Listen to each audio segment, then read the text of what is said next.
But what have you got? Yeah, so I was inspired. I'm going to risk venturing into country matters.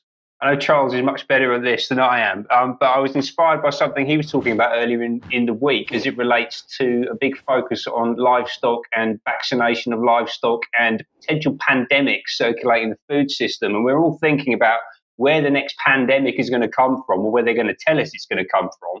But is it possible that it's going to be an attack on the food supply and not on us directly?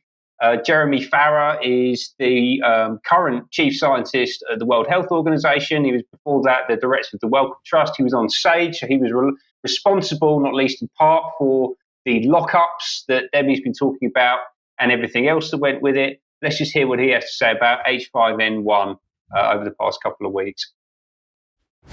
The current outbreak, for want of a better word, in America amongst cows is really concerning as well, and also talks to this issue of transmission. We have to understand in those cow settings, sheds, how H5N1 is transmitting, because it may be evolving into transmitting in different ways. Do the milking structures of cows create aerosols?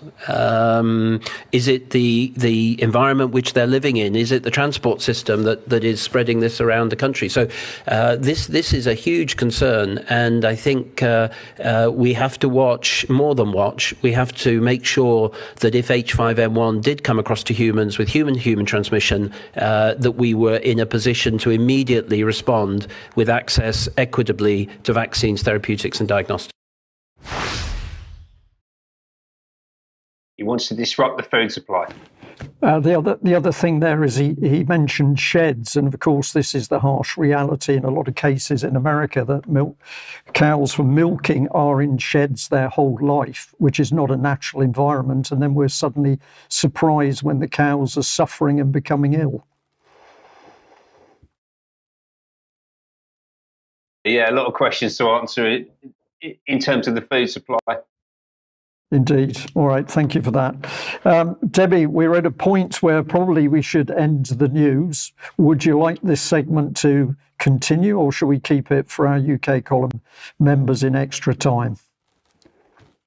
Well, I think it deserves a bit more time, but just to tempt those of you that aren't UK column subscribers, we're going to be talking about something else that I think we need to just be keeping a very close eye on. So if you are a UK subscriber and you're able to watch extra, I think this topic really does need a little bit more discussion. So we'll hang on to it for a second, Brian?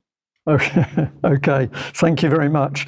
Well, we're out of time for UK column news today. A huge thank you to everyone who's joined us wherever you are in the world.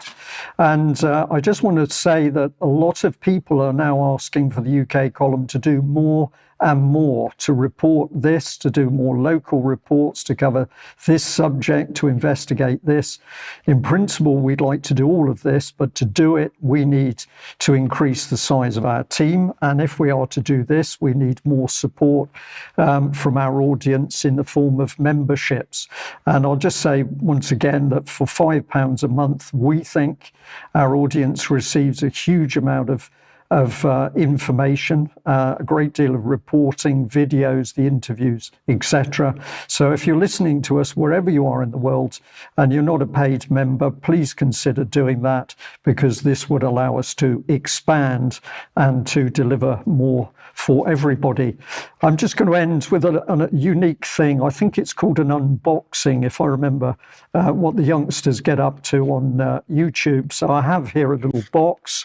It's got a very nice little tin box inside, and inside the tin box is a really exceptionally beautiful, where are we, if you can see that, that is a lighter of the Zippo style.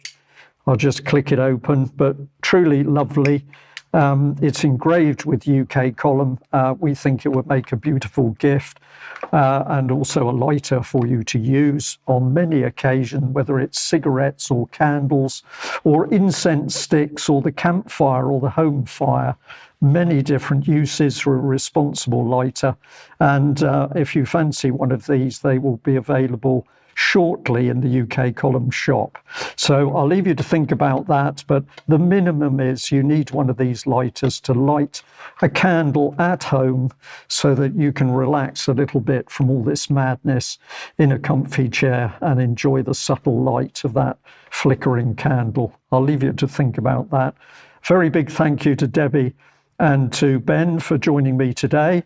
We will be back on Monday at the same time.